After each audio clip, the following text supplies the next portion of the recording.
হরে কৃষ্ণ। ভাগবত কথামৃতে সকলকে জানাই স্বাগত। এই ভাগবত কথামৃত যদি আপনাদের ভালো লাগে অবশ্যই চ্যানেলটি সাবস্ক্রাইব করে দেবেন। ভিডিওটি স্কিপ না করে পুরোটা শুনুন, আশা করি ভালো লাগবে।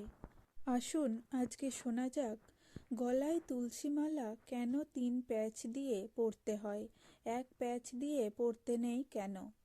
স্কন্দ পুরাণে বলা হয়েছে, যৎ কণ্ঠে তুলসী নাস্তিতে নরা মূঢ় মনসা শুনো বিষ্ঠা সমং চান্নম জলং চ মদিরা সম।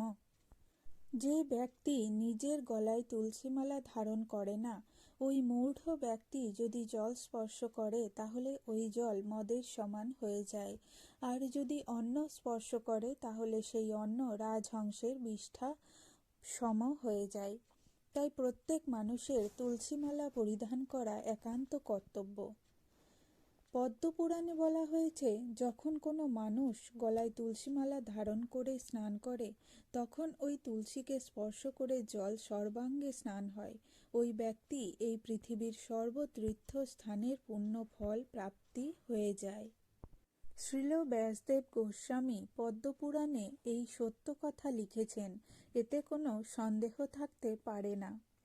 এবার আসা যাক তুলসীমালা কেন 3 প্যাচ দিয়ে গলায় ধারণ করা উচিত তা নিয়ে আলোচনা করা যাক। শাস্ত্রসম্মতভাবে গলায় 3 প্যাচ দিয়ে তুলসীমালা ধারণ করা কর্তব্য, কারণ স্মৃতিশাস্ত্রে 3 প্যাচ দিয়ে তুলসীমালা ধারণ করার কথা উল্লেখ করা হয়েছে। 3 প্যাচ দিয়ে তুলসীমালা ধারণ করার সময় 3টি প্রতিজ্ঞাবদ্ধ হতে হয়।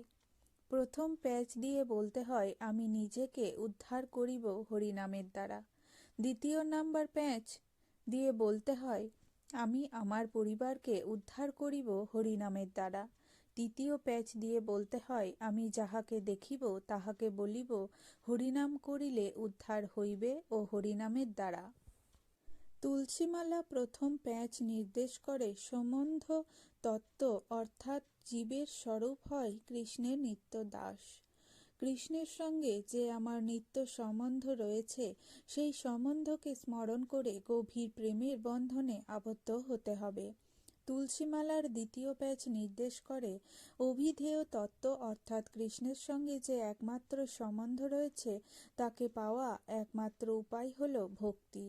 সমস্ত বৈদিক শাস্ত্র তাই ভগবত ভক্তির পন্থাকে অভিধেয় বলে বর্ণনা করা হয়েছে।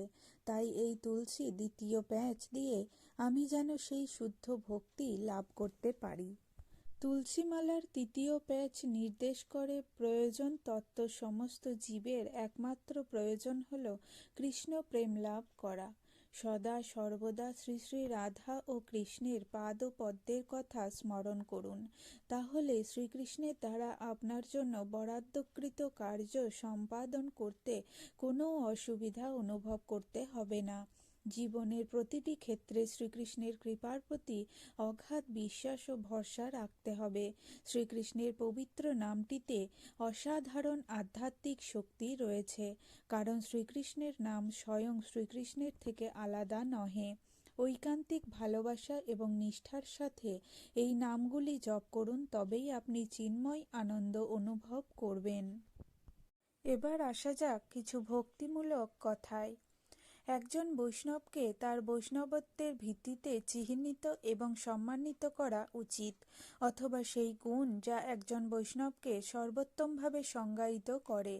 এই গুণটি হল শ্রী বিষ্ণুর সেবায় বৈষ্ণবের একান্ত নিবেদন, এবং এটি তার আসল স্বরূপকে ধারণ করে।